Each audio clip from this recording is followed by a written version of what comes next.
বাংলাদেশের জাতিসংঘের মানবাধিকার পরিষদের মিশন বা OHCHR চালুর জন্য অন্তর্বর্তী সরকারের সঙ্গে সংস্থাটির চুক্তি সই হয়েছে। 3 বছর মেয়াদী মিশন চালুর জন্য 18 জুলাই সমঝোতা স্মারক সই হয়। তবে চুক্তি হওয়ার আগে থেকেই বাংলাদেশে জাতিসংঘের মানবাধিকার হাই কমিশন খোলার বিষয়ে রাজনৈতিক মহলে নানা বিতর্ক তৈরি হয়েছিল। অনেক রাজনৈতিক দল এই সিদ্ধান্তের বিষয়ে আপত্তিও জানিয়েছিল। এমনকি দেশের আইন শৃঙ্খলা বাহিনীও সরকার উপদেষ্টা পরিষদের বেশ কয়েকজন সদস্য এ বিষয়ে কড়া আপত্তি জানিয়েছিল। এর বিরোধিতা করে চাকরি হারাতে হয়েছিল পররাষ্ট্র সচিব জসিমউদ্দিনকে। বিশেষ করে বাংলাদেশের জাতীয় মানবাধিকার কমিশনকে গত 8 মাস ধরে অচল করে রাখা হয়েছে। দেশীয় আন্তর্জাতিক সংস্থাগুলোর পক্ষ থেকে সংস্কারের মাধ্যমে এই প্রতিষ্ঠানটিকে কার্যকর করার জন্য অনেকবার অধ্যাপক ইউনূসের সরকারকে তাগিদ দেওয়া হয়েছে, কিন্তু সরকার তা না করে কেন জাতিসংঘ মানবাধিকার কমিশনকে বিশেষ আপ্যায়ন করে ডেকে নিয়ে আসলো? এর পেছনে আছে বেশ কিছু রহস্য। কারণ বিশ্লেষকদের মত হলো, সংস্কার দেশের অভ্যন্তরীণ বিষয় এবং জাতিসংঘ মানবাধিকার কমিশন অফিস হলে তা বিশ্বে দেশের ভাবমূর্তি ক্ষুণ্ণ করবে। এছাড়া বিনিয়োগ হারানো সহ বৈশ্বিক নানা সুবিধা থেকেও বঞ্চিত হবার শঙ্কা তৈরি হবে। ঢাকায় জাতিসংঘের মানবাধিকার পরিষদের কার্যালয় করা হবে, এমন তথ্য প্রথম প্রকাশ করেছেন অন্তর্বর্তী সরকারের সমাজ কল্যাণ উপদেষ্টা শারমিন এস মুর্শিদ গত বছরের 29 অক্টোবর। তিনি সেদিন রাজধানীর হোটেল ইন্টারকন্টিনেন্টালে জাতিসংঘের মানবাধিকার পরিষদের প্রতিনিধি দলের সঙ্গে বৈঠক শেষে সাংবাদিকদের এই কথা জানান। শারমিন মুর্শিদ সেদিন দাবি করেছিলেন, একটা খুব বড় সিদ্ধান্ত হয়েছে, জাতিসংঘের মানবাধিকার পরিষদের একটা কার্যালয় চালু হবে। কার্যালয় চালু হলে সবচেয়ে বেশি যে সুবিধা হবে তা হলো মানবাধিকার লঙ্ঘনের যে ক্ষেত্রগুলো মানবাধিকার পরিষদ সরাসরি তদন্ত করতে পারবে। কিন্তু এমন প্রস্তাব উপদেষ্টা পরিষদে তোলার পরই তাতে বাদশা দেন পররাষ্ট্র উপদেষ্টা তৌহিদ হোসেন। পররাষ্ট্র উপদেষ্টা যে বিরোধী ছিলেন সেটি তার সবশেষ কথায় স্পষ্ট হয়ে গিয়েছিল। গত 3রা জুলাই সাংবাদিকরা প্রশ্ন রেখেছিলেন, জাতিসংঘের মানবাধিকার কার্যালয় কি বাংলাদেশের জন্য ভালো হবে?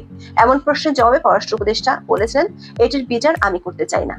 দর্শক খেয়াল করে দেখুন, পররাষ্ট্র উপদেষ্টা যখন বলছেন বিষয়টি বাংলাদেশের জন্য ভালো হবে কিনা সে বিচার তিনি করতে চান না, এর অর্থ কি তাহলে বর্তমান অন্তর্বর্তী সরকারও বিচার ও বিবেচনা ছাড়াই ঢাকায় জাতিসংঘ মানবাধিকার পরিষদের কার্যালয় স্থাপনের অনুমতি দিল? সূত্রগুলো বলছে, বাংলাদেশের জাতিসংঘ মানবাধিকার কমিশনের অফিস খোলার বিষয়ে পররাষ্ট্র মন্ত্রণালয়ের আপত্তি আর বিরোধিতার জল বহু দূর গড়িয়েছিল। প্রধান উপদেষ্টার দপ্তর থেকে এই প্রস্তাব পররাষ্ট্র মন্ত্রণালয়ে গেলে বাদশা দেন তখনকার পররাষ্ট্র সচিব জসিমউদ্দিন সহ মন্ত্রণালয়ের একাধিক কর্মকর্তা। সচিব জসিমউদ্দিন কোনোভাবেই জাতিসংঘ কমিশনকে বাংলাদেশে অফিস খোলার অনুমতি দিতে রাজি ছিলেন না। এ নিয়ে বিরোধের জের ধরে শেষ পর্যন্ত তার বিদায় ঘণ্টা বেজে যায়। একই সময় রাখাইনে মানবিক করিডোর দেওয়ার ইস্যুটি নিয়েও জসিমউদ্দিনের আপত্তি ছিল, কিন্তু অধ্যাপক ইউনূসের চাপে শেষ পর্যন্ত পররাষ্ট্র মন্ত্রণালয়কে রাজি হতে হয়।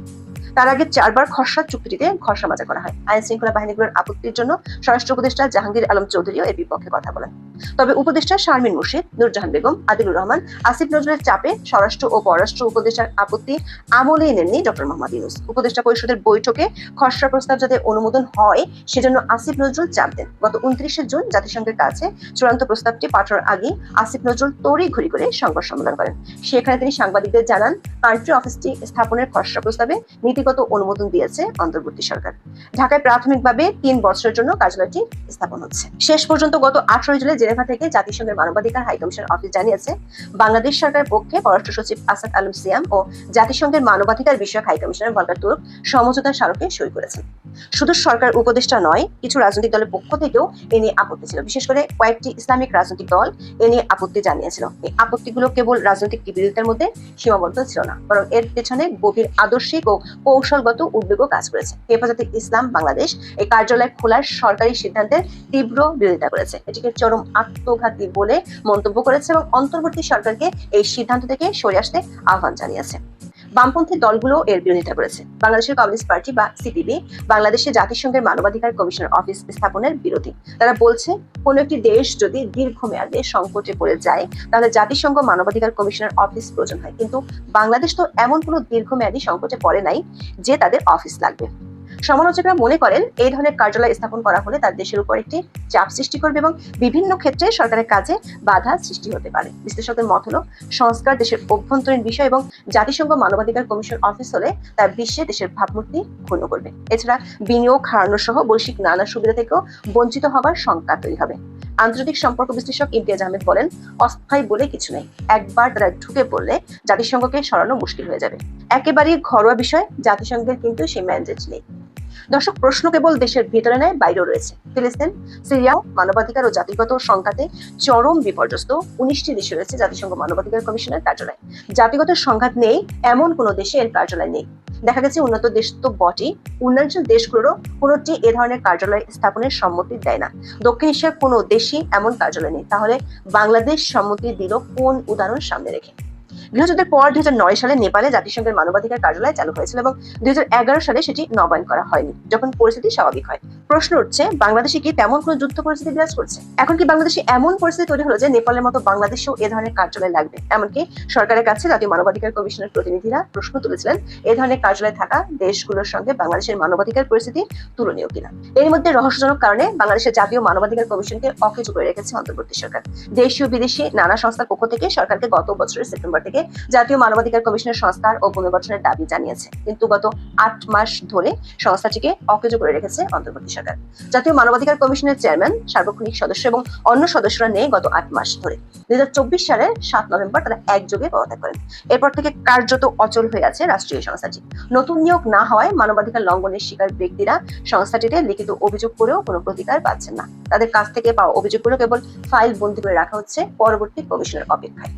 প্রশ্ন হলো, জাতীয় মানবাধিকার কমিশনকে অকেজো রেখে পররাষ্ট্র ও স্বরাষ্ট্র মন্ত্রণালয় এবং বিশেষজ্ঞদের আপত্তি উপেক্ষা করে সরকার কেন জাতিসংঘ মানবাধিকার কমিশনকে বাংলাদেশে অফিস খোলার অনুমতি দিল?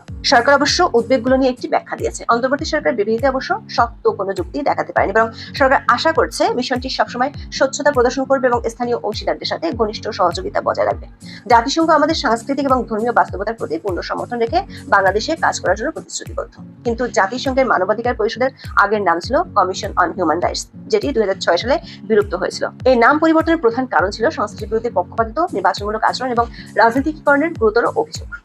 দর্শক, প্রধান উপদেষ্টার দপ্তরের ফেসবুক পেজে বিবৃতি পোস্ট করা হয়েছে। সেই পোস্টে এ পর্যন্ত 49,000 প্রতিক্রিয়া পড়েছে, যার মধ্যে 34,000 মানুষ ক্ষুব্ধ প্রতিক্রিয়া জানিয়েছেন।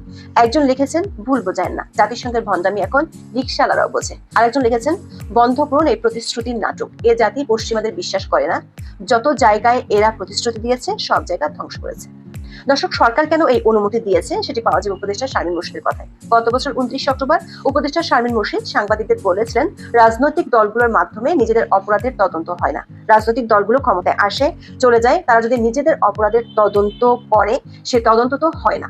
নাগরিক সমাজ থেকে যখন তদন্ত করা হয় অথবা সত্যটা যখন তুলে ধরা হয়, তখন তাদের উপর নির্যাতন আসে এবং নানা চাপের মুখে থাকতে হয়। সেই কথাগুলো ব্যক্ত করা যায় না, রিপোর্টও করা যায় না। এখন কি তাহলে রাজনৈতিক দলগুলোর গলায় গণিটি বাঁধার জন্যই শারমিন মুর্শিদের প্রস্তাবনায় জাতিসংঘের মানবাধিকার কমিশনকে ডেকে আনা হচ্ছে? সূত্রগুলো বলছে, গত বছরের অক্টোবরে ভলকার তুর্ক যখন বাংলাদেশ সফরে এসেছিলেন, তখনই এই অফিস খোলার বিষয়টি চূড়ান্ত হয়েছিল। তুর্কের শর্ত ছিল, জুলাই আন্দোলনের সময় সংঘটিত হত্যাকাণ্ড ও সহিংসতার প্রতিবেদন পেতে হলে বাংলাদেশকে এই অফিস খোলার অনুমতি দিতে হবে। সে অনুযায়ী জাতিসংঘ প্রতিবেদন দিয়েছিল, কিন্তু সে প্রতিবেদনে বেশ কিছু সুপারিশ ছিল আইন শৃঙ্খলা বাহিনীগুলোকে নিয়ে। সরকারের পক্ষে সেসব সুপারিশ বাস্তবায়ন সম্ভব নয়। জাতিসংঘের অফিস খুলে বাহিনীগুলোর বিরুদ্ধে সেসব সুপারিশ বাস্তবায়ন করতে চায় সরকার, এমন আভাস ভলকার তুর্কের বিবৃতিতেও আছে। তুর্ক বলছে, এখন আমার অফিসকে আমাদের তথ্য অনুসন্ধান প্রতিবেদনের প্রদত্ত সুপারিশ বাস্তবায়নে আরো ভালোভাবে সহায়তা করতে সক্ষম করবে। দর্শক, সে সুপারিশে ছিল র্যাবকে বিলুপ্ত করে দেয়া, সামরিক বাহিনী সহ অন্য বাহিনীর অনেক সদস্যকে মিশন থেকে ফেরত আনা। এর অর্থ হলো শুধু রাজনৈতিক দল নয়, দেশের আইন শৃঙ্খলা বাহিনীর সদস্যরা মোটা দাগে বিপদের মুখে পড়তে যাচ্ছে। আর বিশেষজ্ঞদের আশঙ্কা সত্যি হলে বাংলাদেশ পড়তে যাচ্ছে গভীর সংকটে। বিশেষ করে গোপালগঞ্জে যেভাবে সেনাবাহিনী গুলি চালিয়েছে, বুটের তলায় নিরস্ত্র মানুষকে ফেলে নির্যাতন করেছে, তার তদন্ত জাতিসংঘ করলে ভয়াবহ এক পরিস্থিতি তৈরি হবে দেশের বাহিনীগুলোর জন্য। এখন এ পর্যন্ত, সবাই ভালো থাকুন, সুস্থ থাকুন।